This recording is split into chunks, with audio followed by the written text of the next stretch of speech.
नमस्कार दोस्तों। Read psycho की टेस्ट सीरीज चल रही थी जिसका अगला वीडियो है। देखिए आज के वीडियो का पहला प्रश्न, जिला प्राथमिक शिक्षा कार्यक्रम किस वर्ष लागू किया गया था? तो 1998 में लागू किया गया। जिला प्राथमिक शिक्षा कार्यक्रम किस वर्ष लागू किया गया?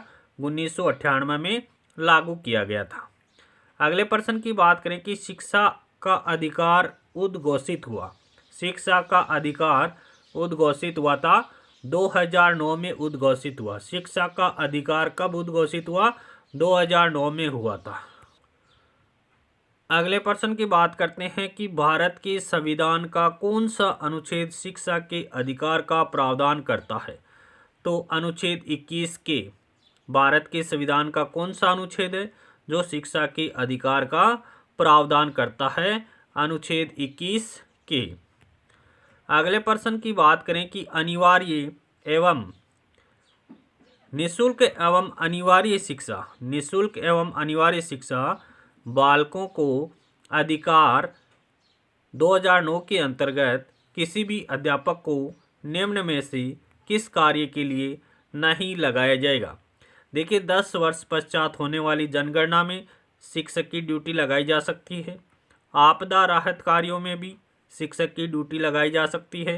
चुनाव संबंधी कार्यों में शिक्षक की ड्यूटी लगाई जा सकती है, लेकिन प्लस पोलियो कार्यक्रम में शिक्षक की ड्यूटी नहीं लगाई जाएगी। अगले प्रश्न की बात करें कि शिक्षा का अधिकार अधिनियम 2009 लागू नहीं होता है। शिक्षा का अधिकार अधिनियम 2009 लागू नहीं होता है, निःशक्त बच्चों पर लागू होता है। 6 से 14 वर्ष की आयु के वर्ग के जो बच्चे उन पर लागू होता है। 14 से 18 वर्ष के जो आयु के बच्चे हैं उन पर लागू नहीं होता है। बच्चों की नियमित उपस्थिति पर लागू होता है। अगला प्रश्न देखिए, शिक्षा का अधिकार अधिनियम 2009 के अनुसार सही कथन कौन सा है? देखिए जन्म तथा स्थानांतरण प्रमाण पत्रों की कमी के लिए किसी भी छात्र को इनकार नहीं किया जाएगा। बिल्कुल सही बात है।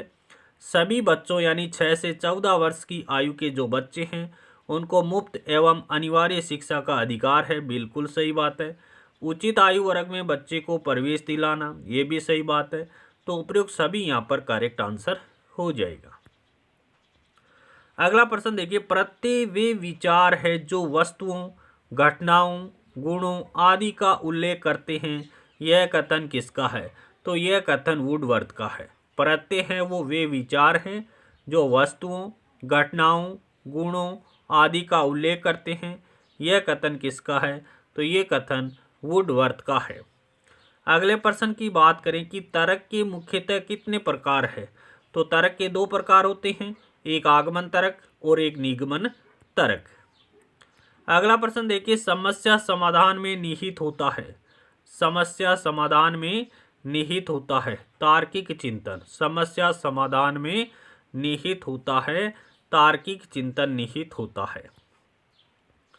अगला प्रश्न देखते हैं कि सृजनात्मकता के विकास में वातावरण संबंधी कारणों का महत्वपूर्ण स्थान है। यह कथन किसका है? तो ये कथन लेहमैन का है कि सृजनात्मकता के विकास में वातावरण संबंधी कारणों का महत्वपूर्ण स्थान है। यह कथन किसका है? यह कथन लेहमैन का है। अगले प्रश्न की बात करते हैं कि सृजनात्मकता का विकास किस वर्ष की अवस्था तक अपनी चरम सीमा पर होता है? तो 30 वर्ष की अवस्था तक। सृजनात्मकता का विकास किस वर्ष की अवस्था तक अपनी चरम सीमा पर होता है? तो 30 वर्ष की आयु तक।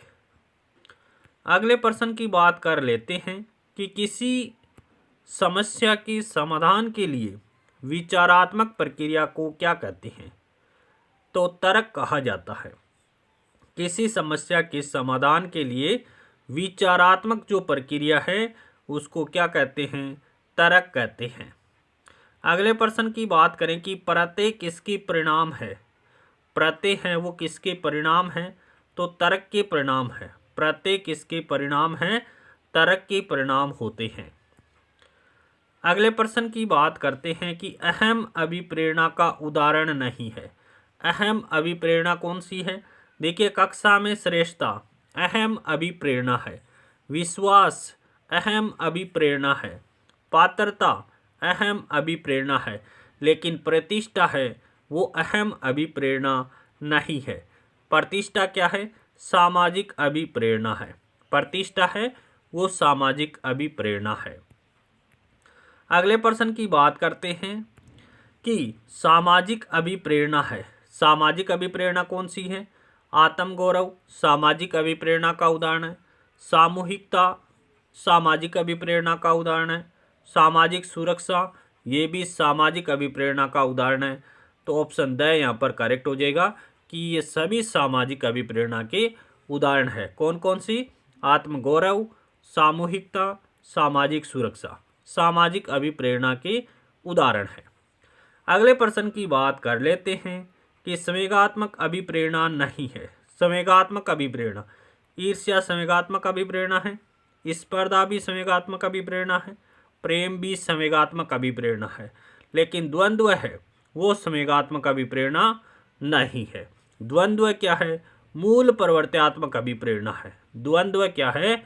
मूल प्रवर्त्यात्मक अभिप्रेरणा है।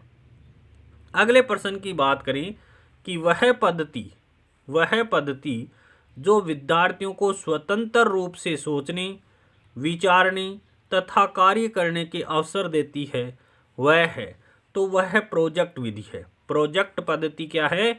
विद्यार्थियों को स्वतंत्र रूप से सोचने, विचारने, कार्य करने का अवसर देती है। वह विधि कौन सी है? प्रोजेक्ट विधि है। अगले प्रश्न की बात करें कि ऐसी विधि जिसमें विद्यार्थी प्रत्यक्ष रचना द्वारा स्थायी ज्ञान प्राप्त करते हैं वह कौन सी है? तो वह प्रायोजना विधि है। ऐसी विधि जिसमें विद्यार्थी प्रत्यक्ष रचना द्वारा स्थायी ज्ञान प्राप्त करते हैं वह विधि कौन सी है? प्रायोजना विधि है। अगले प्रश्न की बात कर लेते हैं कि शेषवावस्था की विशेषता नहीं है। शेषवावस्था की विशेषता कौन सी नहीं है? रटने पर आधारित स्मरण शक्ति शेषवावस्था की विशेषता है। रचनात्मकता शेषवावस्था की विशेषता नहीं है।